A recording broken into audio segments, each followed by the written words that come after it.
अष्टविनायक नगरात कर्तव्यदक्ष आमदार यांच्या पाठपुराव्याने पिण्याचे पाणी उपलब्ध.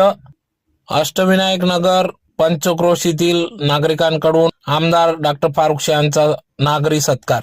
याबाबत अधिक वृत्त असे की आज दिनांक 14 जानेवारी 2024 रोजी सायंकाळी 5 वाजता धुळे शहरातील चावरा हायस्कूल जवळ असलेल्या अष्टविनायक नगर फेज 1 या ठिकाणी गणेश उद्यान या ठिकाणी आज आमदार डॉक्टर फारुख शाह यांचा नागरी सत्कार करण्यात आला, ज्यात प्रामुख्याने आमदार डॉक्टर फारुख शाह यांच्याकडे अष्टविनायक नगर येथील स्थानिक नागरिकांनी पिण्याच्या पाण्याची व्यवस्था व्हावी म्हणून पाईपलाईन टाकण्यात यावी अशी मागणी निवेदनातून करण्यात आली होती.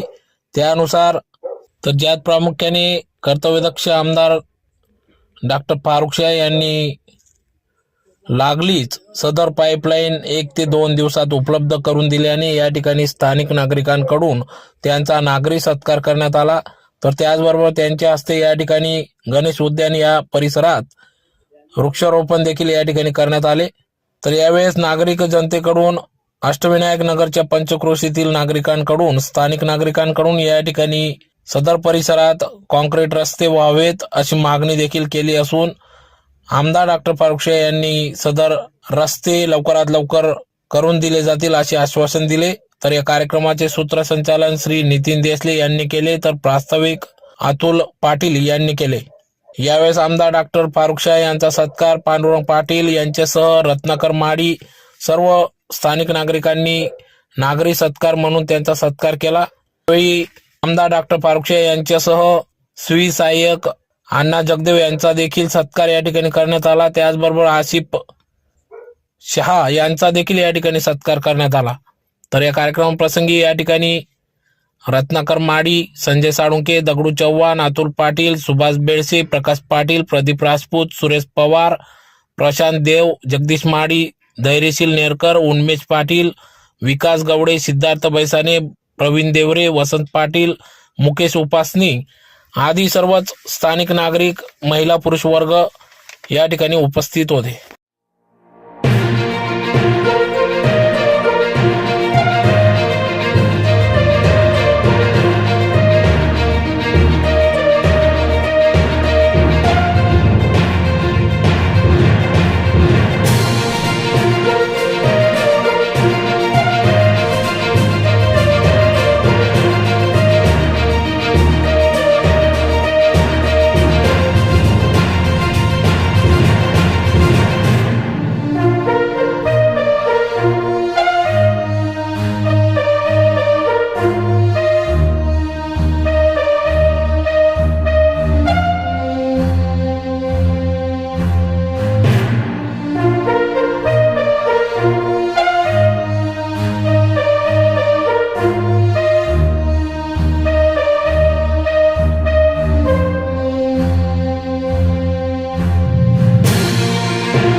नगरमध्ये आज 14 जानेवारी रोजी मकर संक्रांतीचा पूर्व संध्येला एक चांगला योग आलेला आहे. या प्रसंगी आपल्या इथं आपल्या शहराचे लाडके आमदार आदरणीय डॉक्टर फारुख शाह साहेब हे आपल्याकडे आलेले आहेत आणि त्यांच्यासोबत त्यांचे सहकारी बाकी सगळी मंडळी उपस्थित आहे. सगळ्यांचं अष्टविनायक परिवाराच्या वतीने हार्दिक स्वागत आहे. आजच्या कार्यक्रमाचा प्रास्ताविक असा आहे की आपलं सगळ्यांना परिचित आहे की आपण इथं नवीन वसाहत तयार झालेली आहे आपली धुळे शहराला लागून असलेली त्या धुळे शहरामधलीच. मागच्या 3-4-5 वर्षामध्ये आपण सगळ्यांनी अनुभवलेलं आहे की आपल्या बऱ्याच समस्या आहेत. प्रमुख समस्या आपली पाण्याची आहे, सोबत रस्त्यांची आहे, विजेचा पूर असलेल्या सर्व समस्या आपल्या आहेत. मध्यंतरच्या काळात अष्टविनायक परिवार जसं परिवार वाढत गेला तसं सगळ्या समस्या भेसत असताना कॉलनीतल्या काही ज्येष्ठ नागरिकांनी नगरपालिकेकडे पाण्याचा प्रश्न मांडला होता. जवळपास 1.5 वर्षाच्या प्रलंबित कालावधीमध्ये आमच्या इथले ज्येष्ठ नागरिक असतील, अफजलराव साहेब असतील, सगळ्यांनी आम्ही नगरपालिकेकडे पाण्याचा प्रश्न मांडला होता, जेणेकरून पवननगरपासून अशोकनगरच्या गेटपर्यंत जर पाण्याची प्रश्न आली तर आमचा पाण्याचा प्रश्न सुटू शकेल अशी आमची धारणा होती. त्यावेळेस बरेच प्रयत्न झाले, टेंडरसुद्धा झालं होतं, पण मधल्या काळात असा अनुभव आला की सगळं होऊन सुद्धा काम काही मार्गी लागत नव्हतं. जे आपण आपल्याला माहिती आहे की सरकारी काम 4 दिवस थांब असे आपण आतापर्यंत अनुभव असेल. परंतु आमच्या इथं नानासाहेब रत्नाकर मळी राहायला आले कॉलनीमध्ये आणि बाकी सर्व सहकारी मंडळ असताना आम्ही बरेच प्रयत्न केले आणि एक युक्ती समोर आला, विषय असा समोर आला की आपल्या धुळे शहराचे कर्तृत्व आमदार साहेब डॉक्टर फारुख साहेब यांच्याकडे जर प्रश्न आपण मांडले तर तात्काळ निकाली निघतात, असा बऱ्याच लोकांचा अनुभव होता. तो तसा जाऊन आम्हाला सुद्धा आला. आजपासून 15 दिवसापूर्वी जेव्हा आम्ही आमच्या शिष्टमंडळ साहेबांकडे गेलो तर आम्ही विषय मांडला आणि विदिन 5 मिनिटाच्या आत आम्हाला सांगण्यात आलं की तुमचे सगळे प्रश्न असतील तर आम्ही तात्काळ आम्हाला गेलो आणि त्याची परिस्थिती आम्हाला आली सुद्धा. इव्हन बेट झाल्यानंतर पुढच्या 2 ते 3 दिवसामध्ये जी प्रलंबित पैरवींचा विषय होता तो मार्गी निघाला आणि आज ह्या मिनिटाला अष्टविनायक नगरच्या गेटपर्यंत नगरपालिकेचं पाणी येऊन पोहोचलेलं आहे. म्हणजे कर्तव्यातनं आपली कर्तव्य पुस्तक करून दाखवली. असा अनुभव आला असताना अजून बरेच प्रश्न या परिसरामध्ये आहेत. मी डॉक्टर आमदार साहेबांना आवाहन करू इच्छितो की ह्या कॉलनीमध्ये सगळी नवीन वसाहत जरी असली तरी निम्मेपेक्षा जास्त नागरिक हे शहरामधलेच इथं विस्थापित झालेले आहेत. पण त्यांना या नवीन परिसरामध्ये येत असताना कदाचित सगळ्याच प्रश्नांची अपेक्षा म्हणजे सुविधांची अपेक्षा होती, पण तशा नाही आहेत. जवळ शाळा आहे, हजारो विद्यार्थी शाळेमध्ये येतात, शेकडो गाड्या त्यांना सोडायला येतात. हा परिसरामध्ये अवजड वाहनं जे बरेच वापरतात. रस्ते सुद्धा खूप मोठ्या प्रमाणात खराब झालेले आहेत. इथं बऱ्याचदा शाळकरी मुलांना सोडायला जात असताना किंवा मजूर मंडळीच्या कामाला येते किंवा आमच्या भगिनी जेव्हा किंवा पुरुष मंडळी जेव्हा कामाला जातात, बऱ्याचदा पावसाळ्यात असे प्रसंग आलेले आहेत की अक्षरशः गाड्या स्लिप होणं किंवा रात्रीच्या वेळेस गाड्या फसणं किंवा रात्री बेरात्री सापांचं प्रमाण इथं बऱ्यापैकी आहे.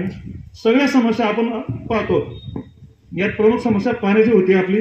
ह्या मिनिटाला आपल्याला आमदार साहेबांच्या खंबीर पाठपुराव्यानंतर आज ती निकाली निघासारखा प्रश्न दिसतोय. मुळात आपल्याला अजून बऱ्याच समस्या आपल्याला भेडसावत आहेत. या सगळ्या समस्यांना टप्प्याटप्प्याने निराकरण करता येऊ शकतं आणि मला वाटतं ते आपले कर्तव्यदक्ष आमदार साहेब जर आपल्या पाठीशी असतील आणि त्यांनी जर मनावर घेतलं ते या प्रश्न 100% सुटतील अशा आम्हा सगळ्या नागरिकांना आशा आहे. आणि सर्वांच्या वतीनं आमचं की निवेदन असं होतं की पाण्याचा प्रश्न आपण सोडलेला आहे, त्याबद्दल आम्ही सगळे आपले ऋणी आहोत. पाण्यासोबत रस्त्यांचा प्रश्न जर कदाचित मार्गी लागला तर ह्या परिसरातली सगळी वसाहत आपली कायमस्वरूपी ऋणी राहील. कदाचित आपल्याकडे वेळ कमी असेल पण कमी वेळात सुद्धा काम चांगलं करता येऊ शकतं अशी तुमची आतापर्यंत धुळ्यातली शहरामधली ख्याती राहिलेली आहे. त्यामुळे नगरवासियांच्या वतीनं प्रास्ताविक प्रसंगी मी एवढं सांगू इच्छितो. त्याचबरोबर आपल्या अष्टविनायक नगरमधील गणेश उद्यानामध्ये वृक्षारोपण कार्यक्रम आपण आज घेत आहोत. माननीय आमदार साहेबांच्या हस्ते आपण वृक्षारोपण असं करून घेणार आहोत. या प्रसंगी सगळ्यांनी उपस्थित दर्शवली त्याबद्दल परिवाराच्या वतीनं सगळ्यांचं आभारही आहे. मी आमदार विनायक नगर खुल्या जागेत आणि मंदिराच्या सभोवताली वृक्षारोपणाचा जो कार्यक्रम आयोजित केला आहे, या कार्यक्रमाच्या प्रसंगी उपस्थित आदरणीय पांडुरंग पाटील साहेब, साळुंके साहेब, मंचावर उपस्थित सर्व आणि ज्यांच्या हस्ते आज या ठिकाणी वृक्षारोपण होणार आहे असे शहराचे भाग्यविधाते आमदार फारुख साहेब, आसिफदादा आणि उपस्थित सर्व मंडळी. खरं तर या ठिकाणी आल्यावर लक्षात आलं की आपल्यापैकी बरेच लोक परिचित आहेत. त्याचं कारण असं, मगाशी सूत्रसंचालन करताना सांगण्यात आलं की सर्व लोक ही 70%पेक्षा जास्त लोक ही जुने धुळे किंवा देवपुरातली आहेत. ज्या पद्धतीनं वाढत्या विकास कामामध्ये शहराचा जे विकास होत गेला, कुटुंबाचा विकास होत गेला आणि कुटुंबांना जागा कमी पडायला लागली एका ठिकाणी राहायला. कंजस्टेड वस्ती असल्यामुळे मग साहजिकच या शहराचा विकास, या शहराचा पसारा जो आहे तो चारही दिशांना व्हायला लागला. त्यातल्या त्यात सर्व सुविधा उपलब्ध असलेली पश्चिम बाजू जी, त्या पश्चिम बाजूला शहराच्या मोठ्या प्रमाणात विकास झालेला आपल्याला दिसतो. शहराचा वाढ झालेली आपल्याला दिसते. आणि मग या सगळ्या परिसरातनं देवपूर असेल, जुने धुळे असेल, चाळीसगाव रोड असेल, या सगळ्या भागातले लोक टप्प्याटप्प्यानं या भागामध्ये स्थलांतरित व्हायला लागले. पूर्वी या ठिकाणी ग्रामपंचायत होती, 2-4 वर्षापूर्वी महानगरपालिका झाली. अनेकांना अशी अपेक्षा होती की आपण महानगरपालिकेत आलो म्हणजे शहरामध्ये ज्या पद्धतीनं कामं होतं त्या पद्धतीनं आमच्याकडे कामं होतील आणि मग आमची कॉलनी दुरुस्त होऊन जाईल. परंतु 4 वर्षानंतर देखील ही जी डोक्यात असलेली जी आयडिया होती, जी आशा होती, ती आशा ही निराशेमध्ये तिचं रूपांतर झालं आणि महानगरपालिका आपल्याला कुठल्याही प्रकारच्या सोयीसुविधा पुरवण्यात सक्षम ठरू शकली नाही. वास्तविकता महानगरपालिकेने आपल्याकडनं अव्वाच्या सव्वा घरपट्टी वसूल केली, बरोबर की नाही? मोठ्या प्रमाणात घरपट्टी वसूल केली. तिथं फसवलं आपल्याला की आम्ही महानगरपालिकेत आल्यानंतर पूर्वी ग्रामपंचायतला ज्या प्रमाणात आकारणी होती त्या प्रमाणात आकारणी न होता आता इतक्या मोठ्या प्रमाणात झाली की पूर्वी जर 500 रुपये असेल तर आम्हाला आता 7,000 रुपये भरावं लागत आहे. ही वस्तुस्थिती आहे. 1600 ते 2200 रुपये पाणीपट्टी. परंतु पाणीपट्टी महानगरपालिका आमची आकारणी करते कागदावर, पण प्रत्यक्षात पाणी देते का? नाही.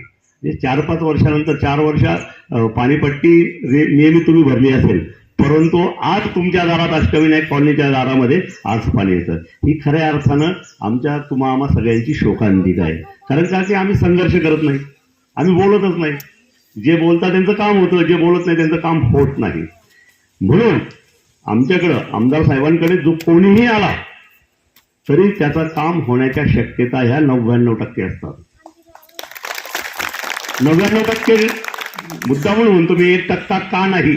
कारण 1% हा प्रशासनिक अडचणीचा भाग असतो. एखाद्या खुल्या जागेला जर वॉल कंपाऊंड बांधायचं असेल आणि त्या खुल्या जागेचा नकाशाच नसेल, महानगरपालिकेच्या नावाची जागा असेल तर मग आमचाही नाईलाज असतो, आमदार साहेबांचा नाईलाज असतो. त्यांना इच्छा असते आमदार साहेबांना की आपण त्याला खुल्या जागेला कंपाऊंड बांधलं पाहिजे, पण हे असायचं. कोणतरी म्हणतं की आम्हाला सभागृह बांधून द्या, आमदार साहेब लगेच तयार असता की यांना सभागृह बांधून द्या. परंतु जागा नावावर असेल तर सभागृह बांधता येईल. मित्र हो, या ठिकाणी मी आपल्याला आवर्जून सांगू इच्छितो की आपण वृत्तपत्र वाचत असाल, विविध वाहिन्या बघत असाल, असा एक तरी दिवस आहे का ज्या दिवशी आमदार साहेबांच्या हस्ते कुठल्या तरी परिसरामध्ये शहराच्या उद्घाटन झालं नाही किंवा कामाची सुरुवात झालेली. रोज हा सातत्यानं म्हणजे एक पायंडा पडून टाकलेला गेल्या 3-3.5 वर्षामध्ये की कुठंतरी प्रत्येक ठिकाणी कामाचं उद्घाटन करायचं. नुसतं उद्घाटन होतं का? मुळीच नाही. ज्या ठिकाणी उद्घाटन असेल त्या ठिकाणी तत्काळ कामाची देखील सुरुवात केली जाते. आमदार साहेबांचा स्वभाव असा आहे की जर काम मंजूर नसेल, आणि आता अनेकदा असं होतं राजकारणाचा भाग म्हणून की नुसतं लोकांचं मन शांत करण्यासाठी आणि कुठेतरी वृत्तपत्रात बातम्या झाली आता चालतंय की इतके आले तितके आले, पण आमदार साहेबांची ही मुळीच सवय नाही. जोपर्यंत या शहरासाठी पैसा येत नाही, कागदावर दिसत नाही, तोपर्यंत काम करायचं ही साहेबांची भूमिका आहे. त्यामुळे सातत्याने या शहराचा विकास, अगदी तुम्ही जुन्या धुळ्यापासून घ्या, पारवा रोड पासून तर साखरी रोड पर्यंत, नगाववाडी पासून तर थेट स्टेशन रोड पर्यंत या सर्व भागामध्ये आमदार साहेबांच्या वतीनं काम चालू आहे. अनेकदा असं होतं की म्हणजे आपल्यासारख्यांची पण पूर्वी कदाचित धारणा असेल की आता आमदार साहेब निवडून आले, काय काम करतील आपल्या भागामध्ये. पण हा जो समज आहे, हा समज आमदार साहेबांनी आपल्या कर्तृत्वानं आणि आपल्या कार्यशैलीनं खोटा ठरवला आहे. आमच्याकडं एक जलाराम बाप्पा मंदिर आहे, त्या मंदिराला कंपाऊंड वॉल बांधायची आहे. ते बिचकत आलेत ते बिचारे, त्यांना वाटलं की करतील का नाही. आणि साहजिकच लोकांची आशा असते. ते आल्यानंतर त्यांना आश्चर्याचा धक्का बसला. आमदार साहेबांनी पुढच्या मिनिटाला त्यांना 25 लाखाचं पत्र दिलं आणि म्हणलं की तुमचं काम सुरू करा. हे पहिलं काम आमदार दिसला. या शहरामध्ये हिंदू देवदेवतांच्या मंदिरांच्या समस्या असतील, कंपाऊंड वॉल असतील, याचं काम आमदार साहेबांनी केलंय. वास्तविकता एक गोष्ट आपण लक्षात घेतली पाहिजे या ठिकाणी की कोरोनाच्यामुळे काही कालावधी गेला. म्हणजे दुर्दैवाची गोष्ट अशी आहे की कोरोनामध्ये काम करताना आमदार साहेबांच्या भावाला देखील शहीद व्हावं लागलं. एवढं मोठं त्यांचं या शहरासाठीचं योगदान आहे. आपण हे लक्षात घेतलं पाहिजे. आणि कामाच्या बाबतीत कोणीही येवो, कधीही येवो, ते काम झालंच पाहिजे. याची प्रचिती तुम्हाला आली असेल जाता. राहिला प्रश्न तुमच्या रस्त्यांचा, गटारींचा, तोही अगदी लवकरच येत्या काळामध्ये त्या प्रश्नाचं देखील निराकरण केलं जाईल. या ठिकाणी काहीतरी राजे संभाजीनगर मधले पण आलेले आहेत, योगेश्वर कॉलनीचे लोक आलेले. तर ते तर योगेश्वर कॉलनी मधल्या लोकांनी पण एकदा असेच आमचे मित्र आहेत ते म्हणले आम्हाला निवेदन द्यायचं. त्यांनी निवेदन दिलं लगेच ते काम मंजूर झालं. मूलभूत सेवा सुविधा सोयी सुविधातनं 25 लाख रुपये आता काही काळामध्ये कामाची सुरुवात केली जाणार आहे. म्हणजे या पद्धतीनं मला तुम्हाला सांगावंसं वाटतं की यापूर्वीच्या लोकांनी वारंवार चक्रा मारून देखील कामं केलीच नाहीत. पण आपल्या समोर आज असा माणूस आहे की तुम्ही गेलात आणि सांगितलं की आम्हाला हे करून द्या, तर काही काळात ते काम झालंच पाहिजे. अशा प्रकारची कार्यशैली आमदार साहेबांची राहिली. दुसरी गोष्ट अशी आहे की कोणी येऊ बघतो, म्हणजे बुद्ध विहारासाठी लोक आले असतील तर त्यांना पण सांगितलं की तुम्हाला आम्ही बुद्ध विहार बांधून देऊ. गुरुद्वाराचे लोक आलेत म्हणले की आमच्याकडे लंगरसाठी देशभरातनं खूप लोक येतात आणि आमच्याकडे असलेले शौचालय कमी पडतात, आम्हाला जास्त शौचालय आणि ते बाथरूम्स पाहिजे. आमदार साहेबांनी 40 लाख रुपयातनं गुरुद्वाराच्या इथं ते शौचालय आणि बाथरूम बांधून दिले. हिंदू असो, मुस्लिम असो, ख्रिश्चन असो, पारसी असो, बौद्ध असो, सर्व समूहांना सोबत घेऊन काम करण्याचा एक पायंडा निर्माण झाला आहे, हे आपण लक्षात घेतलं पाहिजे. तर अनेकदा असं होतं की एक थोडंसं एखादी काम करायचं आणि 5 वर्ष त्याच्यावर राजकारण करायचं. या शहराने बघितलंय, पण आता असं नाही.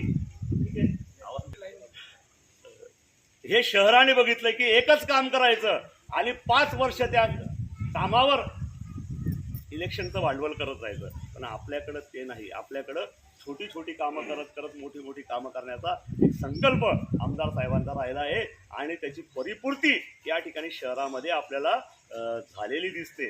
जे आता अनेक लोकांना अडचणी येतात प्रशासनाच्या, तर मग 4 कार्यालय फिरायचे. आमदार साहेबांना वाटतं की अरे आपण याच्यात सोल्युशन काढलं पाहिजे, तर याला चक्करवाडी आपलं गोळीबार टेकडीच्या इथं मुख्य प्रशासकीय इमारत येणार आहे. त्या इमारतीमध्ये जिल्हाधिकारी प्राण सोडून उरलेले सगळे कार्यालय एका ठिकाणी असतील. म्हणजे तुम्हाला इतर तर धावपळ करायची गरज नाही. एका ठिकाणी गेल्यावर सगळे कार्यालय तिथे भेटतील. हे जे कामाची पद्धत आहे, ही कामाची पद्धत यापूर्वी या शहरानं पाहिलेली नाही. आपण हे लक्षात घेतलं पाहिजे. भविष्यातले आपले सगळे जे प्रश्न आहेत, ते सगळे प्रश्न सोडवणुकीची गॅरंटी आमदार साहेबांकडनं आपल्याला देण्यात येत आहे. एवढं या ठिकाणी बोलतो. करण्यात आला. या कार्यक्रमाला उपस्थित आमचे ज्येष्ठ मार्गदर्शक आदरणीय रत्नाकर माडी साहेब, तसेच ज्येष्ठ नागरिक पांडुरंगदादा पाटील साहेब, इथे उपस्थित सर्व बंधूंनो आणि भगिनींनो, सर्वप्रथम आपल्या सर्वांना मकर संक्रांतीच्या हार्दिक शुभेच्छा देतो आणि आपल्याला सांगू इच्छितो की मी एक साधारण घराण्यात माझा जन्म झालेला आहे. शहराच्या 80 फुटी रोड शिवाजीनगर ह्या भागात माझे अस्तित्व आहे आणि मी आता आमचे जे सहकारी रत्नाकर नाना, आमचे 25 वर्षापासूनचे संबंध आहे, ते मला चांगल्या प्रकारे ओळखता. मी एक साधारण घराण्याचा आहे म्हणून मला जाणीव आहे की आपल्या लोकांना काय अडचणी आहे, त्यांच्या काय समस्या आहे आणि आपल्या सर्वांच्या सहकार्याने आणि आशीर्वादाने धुळे नगरपालिका होती, त्यावेळेस नगरसेवक म्हणून निवडून आलो. त्यावेळेस पण मी सामान्य जनतेचे जे कामं केले,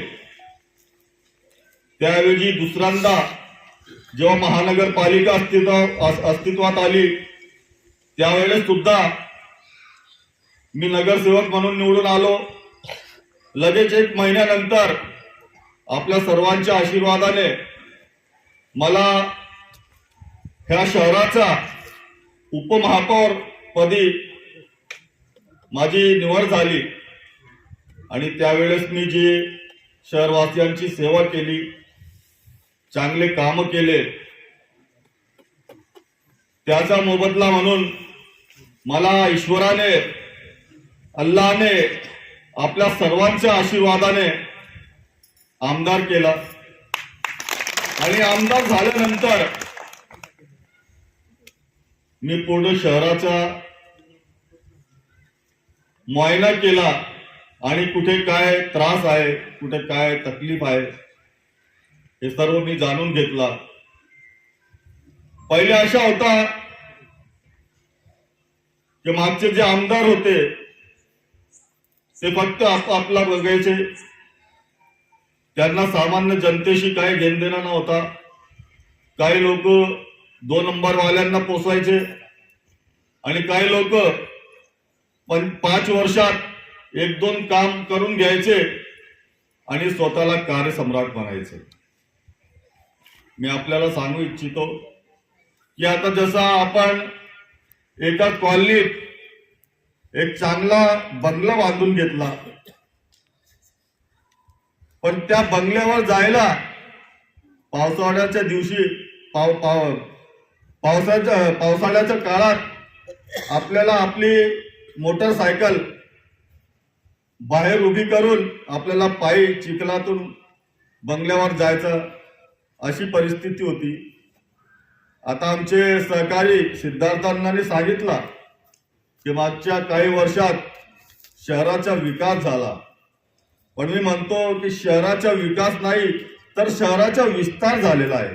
विकास अजून व्हायला बाकी आहे. आणि विस्तार झाल्यामुळे जे नवीन वसाहती निर्माण झाल्या तिथे कुठल्याही प्रकारची सोयी सुविधा नाही, गटारीची सोयी नाही, पाण्याची पाईपलाईन नाही, पथदिवे नाही, चांगले रस्ते नाही. मागच्या कुठल्याही लोकप्रतिनिधींनी या सर्व समस्यांवर लक्ष दिलं नाही. म्हणून मला या सगळ्या गोष्टींवर लक्ष देऊन आणि आपल्या लोकांना मूलभूत सोयी सुविधा कशी देता येईल त्यावर मी निवडून आल्यानंतर सातत्याने प्रयत्न करतो आहे. मी आठवड्यात 2 दिवस मंत्रालयात जाऊन आपल्या शहराच्या विकासासाठी जास्तीत जास्त निधी कशा आणता येईल त्यावर काम करतो. मी सगळ्या घटकांना सोबत घेऊन मी कधी पक्षपात किंवा जातपात कधी केलेला नाही. माझ्याकडे जे कोणी आला मी त्याचे काम करून दिले. आपण बघितलं असेल कोरोनाच्या काळात आता सिद्धार्थांनी सांगितला की ज्या वेळेस कोरोना पसरत होता, गोरगरिबांना अन्नधान्य मिळत नव्हता, त्यावेळेस मी माझ्या सहकार्यांना घेऊन, माझ्या कार्यकर्त्यांना घेऊन शहरातील प्रत्येक गोरगरीब वस्तीत जाऊन तिथे अन्न पुरवठा केला, लोकांना जेवण दिला. नंतर ऑक्सिजनची कमतरता व्हायची, मी आपल्या निधीतून 1,30,00,000 रुपये ऑक्सिजन प्लांट साठी मंजूर करून दिले आणि जुना जिल्हा रुग्णालयात आपण जाऊन बघा, आज पण तो ऑक्सिजन प्लांट चांगल्या प्रकारे सुरू आहे. माझ्या प्रत्येक गोष्टींवर लक्ष आहे. आता पाटील साहेबांनी सांगितलं की जे महानगरपालिका आहे आपल्याला सोयी सुविधा देत नाही, परंतु घरपट्टी वसूल करते. आता आपल्याला माहीतच असेल की 15 दिवसापूर्वी मंत्रालयात मी एक मीटिंग घेतली आणि ह्या महानगरपालिकेच्या ज्या सत्ताधाऱ्यांनी जी घरपट्टी 500 रुपये होती ती डायरेक्ट 500 वरून 7,000 रुपये करून दिली. हा खूप मोठा अन्याय होता.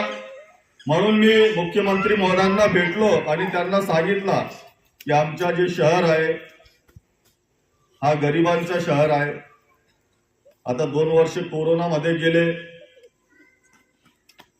लोकांना रोजगार नाही, तरी आपण ही जी अन्यायकारक घरपट्टी आहे ती माफ करावी. मुख्यमंत्री महोदयांनी तात्काळ प्रधान सचिवांना आदेश दिला की आमदार महोदयांना सोबत घेऊन आणि धुळे महानगरपालिकेचे जे आयुक्त आहे आणि संबंधित जे अधिकारी आहेत त्यांना बोलावून एक बैठक लावावी आणि धुळेकरांना न्याय कसा देता येईल त्यावर तुम्ही विचार विनिमय करून मला कळवावा. 15 दिवसापूर्वी आमची बैठक झाली आणि तिथे मी भक्कमपणे आपली शहरवासियांची बाजू मांडली आणि आपल्याला सांगू इच्छितो की तिथे एक निर्णय झालेला आहे की जी घरपट्टी आहे जे तुम्ही 10 पटीने वाढवली होती ती रद्द करून फक्त दुप्पट घरपट्टी आकारण्यात यावी. दुप्पटीपेक्षा जास्त घरपट्टी आकारण्यात येऊ नये असे आदेश मुख्यमंत्री महोदयांनी दिलेले आहे आणि येत्या सोमवारी म्हणजे उद्याला त्याच्यावर प्रधान सचिवांची स्वाक्षरी होईल आणि परवाच्या दिवशी धुळे महानगरपालिकेला तो आदेश प्राप्त होईल. आमचे रत्नाकर माळी साहेब त्यांच्या सहकाऱ्यांना घेऊन आले होते आणि त्यांनी सांगितलं की आमच्या कॉलनीत काही अडचणी आहेत. ते पाण्याची जी पाईपलाईनचा विषय होता तर मी त्यात लक्ष घालून तत्काळ सोडून दिलेला आहे आणि आज आपल्याला ग्वाही देऊ इच्छितो की आता वेळ तर खूप कमी आहे कारण की मार्च मध्ये आचारसंहिता लागू शकते लोकसभेची. तरी पण मी आपल्याला ग्वाही देतो की माझ्या परीने ह्या कॉलनीत रस्ते कसे व्हावे आणि गटारी कशी व्हावी त्यासाठी मी लवकरात लवकर निधी मंजूर करून आणि आपले काम मार्गी लावू. एवढं सांगतो, इथे थांबतो. जय हिंद, जय महाराष्ट्र.